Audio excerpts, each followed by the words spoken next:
मित्रों, आज की कहानी में हम आपको बताएंगे कैसे एक राजकुमार बन गया मछली। और आप लोग देखेगी एक भाई बहन की पवित्र प्रेम की कहानी। बहुत समय पहले की बात है। एक समृद्ध राज्य में एक न्यायप्रिय राजा राज करता था। उस राजा की दो सुंदर बेटियां थीं। बड़ी राजकुमारी का नाम चांदनी था और छोटी का नाम सावित्री। दोनों बहनें एक दूसरे से बहुत प्रेम करती थीं और हमेशा साथ रहती थीं। रानी फिर से गर्भवती हुई और इस बार भगवान की कृपा से उनके यहां एक राजकुमार का जन्म हुआ। राजकुमार का नाम रजत रखा गया। राजकुमार बहुत सुंदर और गुणवान था। जैसे जैसे समय बीतता गया, तीनों भाई बहन बड़े होते गए।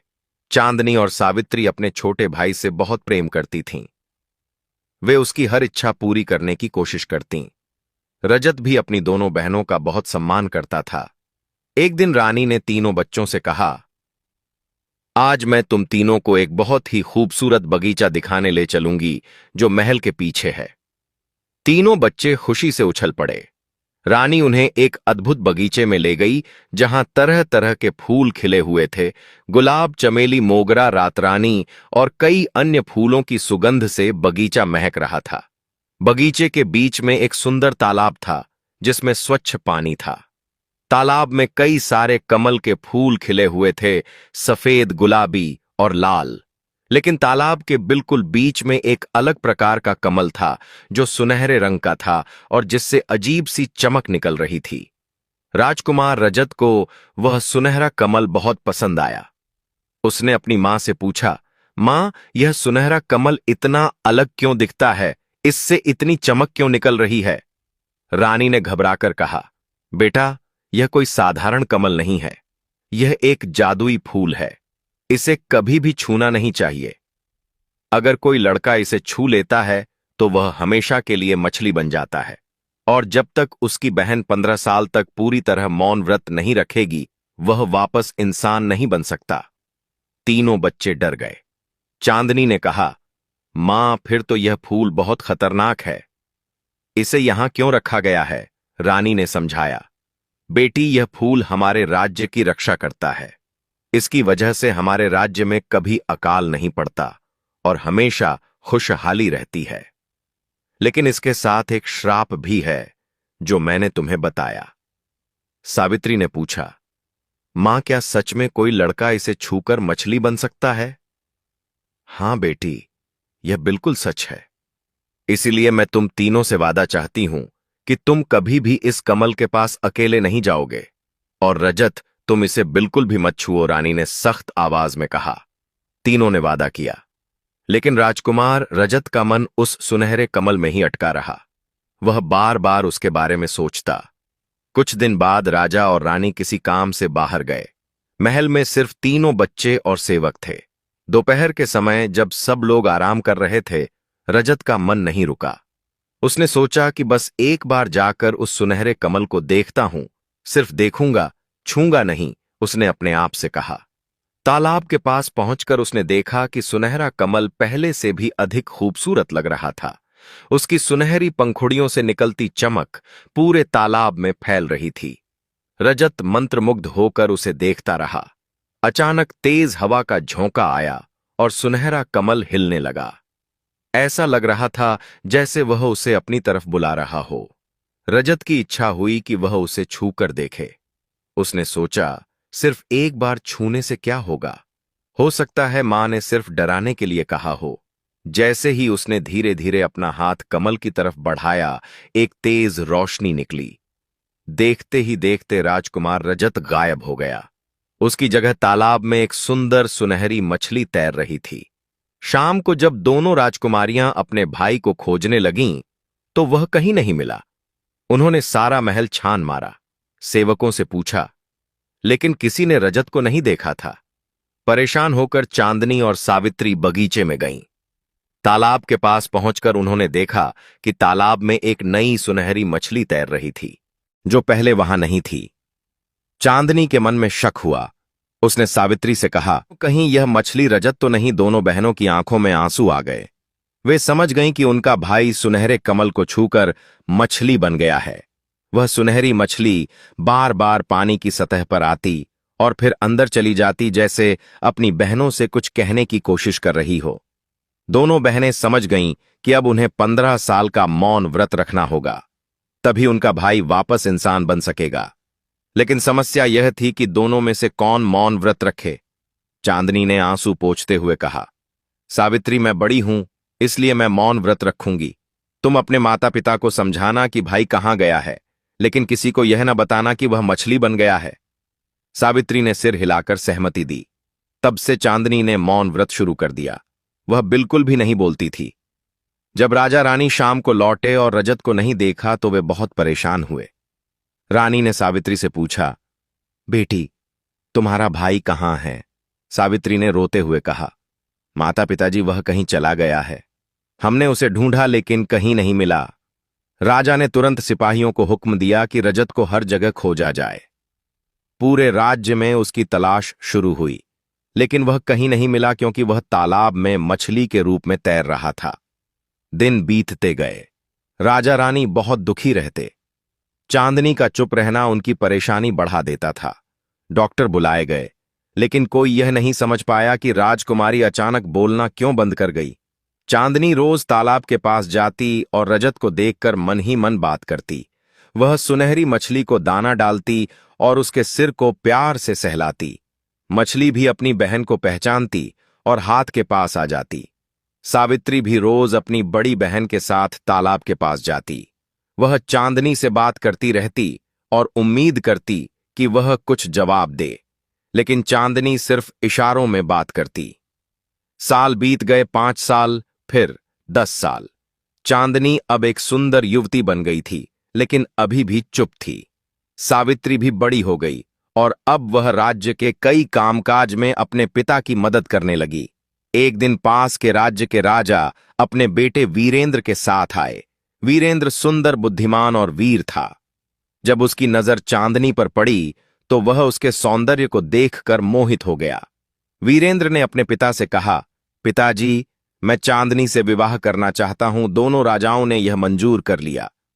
लेकिन जब वीरेंद्र ने चांदनी से बात करने की कोशिश की तो वह कुछ भी नहीं बोली। यह देखकर वीरेंद्र हैरान रह गया। उसने सावित्री से पूछा, चांदनी बात क्यों नहीं करती? सावित्री ने जवाब दिया, उसे कोई बीमारी है जिससे वह नहीं बोल सकती, लेकिन वह बहुत अच्छी है और आपके लायक है। वीरेंद्र ने कहा, मुझे उसकी यह बीमारी से कोई फर्क नहीं पड़ता। मैं उससे प्रेम करता हूं और उससे विवाह करना चाहता हूं। इस तरह चांदनी का विवाह वीरेंद्र से तय हो गया। विवाह की तैयारियां शुरू हुईं, लेकिन चांदनी का दिल दुखी था। वह सोचती थी कि उसका भाई उसकी शादी भी नहीं देख पाएगा। विवाह के दिन भी वह चुप रही। उसने सारी रस्में निभाईं, लेकिन एक शब्द भी नहीं कहा। वीरेंद्र ने उसे अपने राज्य ले जाने का फैसला किया। विदाई के समय चांदनी दुखी थी। उसने इशारों में सावित्री से कहा कि वह तालाब के पास जाना चाहती है। सावित्री उसे लेकर तालाब के पास ले गई। चांदनी ने अपने हाथों से सुनहरी मछली को दाना दिया और अपने आंसुओं से उसे विदा कहा। मछली भी जैसे समझ गई हो कि उसकी बहन जा रही है। वह कई बार पानी से ऊपर निकली, जैसे अपनी बहन को अलविदा कह रही हो। चांदनी अपने पति के साथ वीरेंद्र के राज्य चली गई। वहां भी वह चुप ही रही। वीरेंद्र बहुत धैर्यवान था। वह अपनी पत्नी से बहुत प्रेम करता था और उसके मौन रहने से परेशान नहीं होता था। सावित्री अकेली रह गई। वह रोज तालाब के पास जाती और अपने भाई से बात करती, उसे खाना देती। वह अपनी बड़ी बहन की बहुत याद करती थी, लेकिन समझती थी कि चांदनी को अपना मौन व्रत जारी रखना होगा। समय तेजी से बीतने लगा। वीरेंद्र के राज्य में चांदनी का सम्मान होता था, लेकिन कुछ लोग उसके चुप रहने को लेकर अजीब बातें करते थे। कुछ कहते थे कि वह किसी कारण से चुप है। एक दिन राज्य की एक बूढ़ी औरत वीरेंद्र के पास आई। उसने कहा, महाराज, आपकी रानी के चुप रहने में जरूर कोई राज है। हो सकता है कि उस पर कोई श्राप हो। वीरेंद्र ने गुस्से से कहा, तुम मेरी रानी के बारे में ऐसा कैसे कह सकती हो? वह बहुत अच्छी है। लेकिन बूढ़ी औरत ने अपनी बात जारी रखी, महाराज, अगर वह सच में अच्छी है तो वह बोलने से क्यों डरती है? जरूर कोई राज है। धीरे धीरे वीरेंद्र के मन में भी शक होने लगा। उसने अपनी पत्नी से कई बार पूछा कि वह बात क्यों नहीं करती, लेकिन चांदनी चुप रही। एक रोज वीरेंद्र ने धमकी दी, अगर तुमने आज भी बात नहीं की तो मैं समझूंगा कि तुम पर कोई श्राप है और तुम्हें यहां से भगा दूंगा। चांदनी के दिल में बहुत दुख हुआ, लेकिन वह फिर भी चुप रही। उसके लिए अपने भाई की जिंदगी अपनी खुशी से कहीं ज्यादा महत्वपूर्ण थी। इधर उसके पिता के राज्य में सावित्री अकेली अपने भाई की देखभाल कर रही थी। वह रोज तालाब के पास जाती और मछली के रूप में अपने भाई से बात करती। वह उसे बताती कि दीदी कैसी है और वापस आएगी। 14 साल बीत गए, अब सिर्फ 1 साल और बचा था। सावित्री बहुत खुश थी कि जल्दी ही उसका भाई वापस इंसान बन जाएगा, लेकिन वह चांदनी की भी चिंता करती थी, क्योंकि कई महीनों से उसकी कोई खबर नहीं आई थी। उधर वीरेंद्र का धैर्य खत्म हो गया। राज्य के लोगों का दबाव भी बढ़ता जा रहा था। उसने अपनी पत्नी को एक आखिरी मौका देने का फैसला किया। उसने कहा, अगर तुमने कल तक बात नहीं की तो मैं तुम्हें जंगल में छोड़ आऊंगा। मैं यह नहीं सह सकता कि मेरी प्रजा मुझसे सवाल करें कि मेरी रानी क्यों नहीं बोलती। चांदनी का दिल टूट गया, लेकिन वह जानती थी कि अब सिर्फ कुछ महीने ही बचे हैं। उसने सोचा कि वह जंगल में भी अपना व्रत पूरा कर सकती है। अगले दिन जब चांदनी ने फिर कुछ नहीं कहा तो वीरेंद्र ने अपना वचन निभाया। उसने चांदनी को एक रथ पर बैठाया और वह ले जाकर एक घने जंगल में छोड़ दिया। चांदनी का दिल बहुत दुखी था, लेकिन वह अपने निश्चय पर अडित रही। जंगल में उसे बहुत कठिनाइयों का सामना करना पड़ा। वह फल फूल खाकर पेट भरती और पेड़ों के नीचे सोती।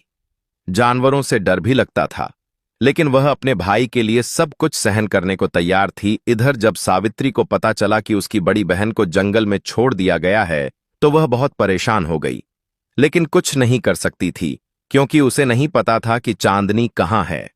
अंततः वह समय आ गया जिसका चांदनी को 15 सालों से इंतजार था। 15 साल पूरे होने वाले थे। जंगल में चांदनी ने दिन गिने थे।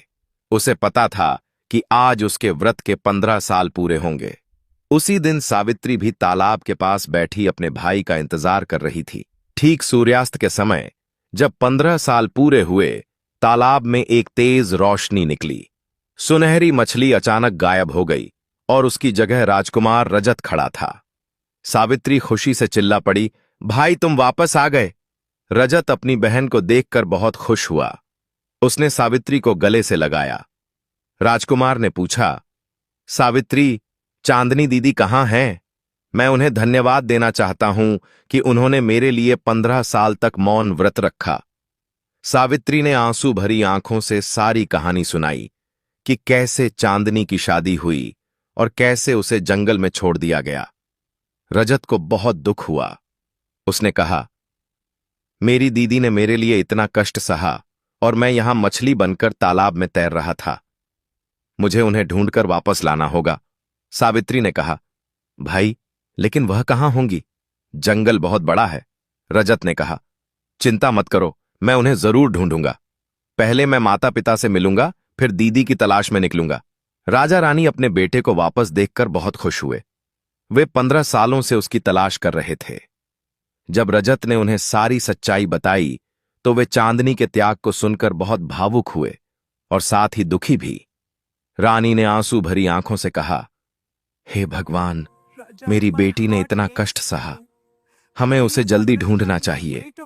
राजा ने तुरंत हुक्म दिया कि सारे राज्य में चांदनी की तलाश की जाए। रजत खुद भी अपनी बहन को ढूंढने निकल पड़ा। उधर जंगल में चांदनी को अपना व्रत पूरा होने का एहसास हो गया। 15 साल बाद उसके होठों से पहला शब्द निकला, भगवान का शुक्र है, अब मेरा भाई वापस इंसान बन गया होगा। उसकी आवाज 15 सालों से सुनी नहीं गई थी, इसलिए वह थोड़ी कमजोर थी। चांदनी खुशी से भर गई। अब वह अपने घर वापस जा सकती थी। वह जंगल से निकलकर अपने पिता के राज्य की तरफ चलने लगी। रास्ते में उसे कई मुश्किलों का सामना करना पड़ा, लेकिन अपने भाई से मिलने की खुशी में वह सब भूल गई।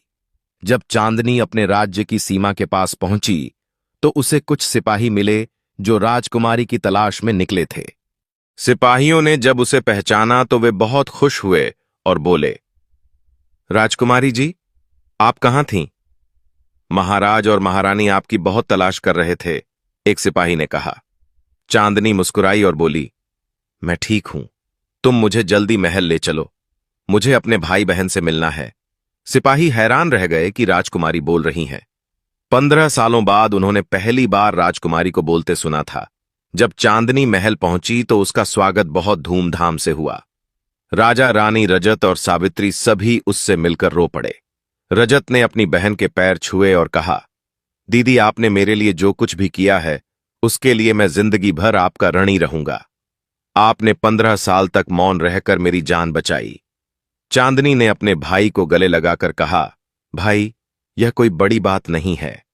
तुम मेरे छोटे भाई हो, तुम्हारी रक्षा करना मेरा फर्ज था। सावित्री भी रोते हुए बोली, दीदी, आपने कितना कष्ट सहा, मैंने रोज आपकी चिंता की है। रानी ने अपनी बेटी को गले लगाकर कहा, बेटी, तुमने जो त्याग किया है वह अतुलनीय है। तुम सच्ची वीरांगना हो, राजा ने कहा। चांदनी, तुम्हारे त्याग की कहानी पूरे राज्य में फैल जाएगी। लोग तुम्हें हमेशा याद रखेंगे। उधर जब वीरेंद्र को पता चला कि उसकी पत्नी वापस मिल गई है और वह बोल रही है, तो वह तुरंत उससे मिलने आया। उसे अपने किए पर बहुत पछतावा हो रहा था। वीरेंद्र ने चांदनी के सामने सिर झुकाकर कहा, महारानी, मुझे माफ कर दीजिए, मैं आपको समझ नहीं पाया। अगर मैं जानता कि आप इतने महान उद्देश्य के लिए मौन रही थीं, तो मैं कभी भी आपको जंगल में नहीं छोड़ता। चांदनी ने मुस्कुराकर कहा, वीरेंद्र, आप पर कोई दोष नहीं है। आप नहीं जानते थे कि मैं क्यों चुप हूं। अब सब ठीक हो गया है। वीरेंद्र ने कहा, क्या आप मुझे माफ करके वापस मेरे साथ चलेंगी? मैं वचन देता हूं कि अब कभी भी आप पर शक नहीं करूंगा। चांदनी ने अपने पिता से पूछा। राजा ने कहा, बेटी, यह तुम्हारा फैसला है। चांदनी ने सोच समझकर कहा, हां, मैं आपके साथ चलूंगी, लेकिन एक शर्त है कि मैं साल में कुछ महीने अपने मायके भी आऊंगी, ताकि अपने भाई बहन के साथ समय बिता सकूं। वीरेंद्र ने खुशी से हामी भर दी। इस तरह चांदनी वापस अपने पति के साथ चली गई, लेकिन इस बार वह खुश थी, क्योंकि उसका भाई सुरक्षित था। रजत ने उस सुनहरे कमल के फूल को तालाब से निकालकर एक विशेष जगह पर रखवा दिया, ताकि फिर कभी कोई गलती से उसे ना छू सके। उसने प्रण लिया कि वह इस कमल के राज्य को लेकर लापरवाही नहीं करेगा। तो मित्रों, यह भाई बहन की प्रेम कहानी और एक राजकुमार की मछली बनने की कहानी आप लोगों को कैसी लगी है? आप लोग एक प्यारा सा कमेंट करके हमें अवश्य बताना, और चैनल पर नए हैं तो चैनल को सब्सक्राइब भी कर लेना, जिससे आप सभी लोगों को इसी तरह से प्राचीन कहानियां और कथाएं सबसे पहले प्राप्त हो सके। मित्रों, वीडियो को पूरा देखने के लिए आप सभी लोगों का धन्यवाद।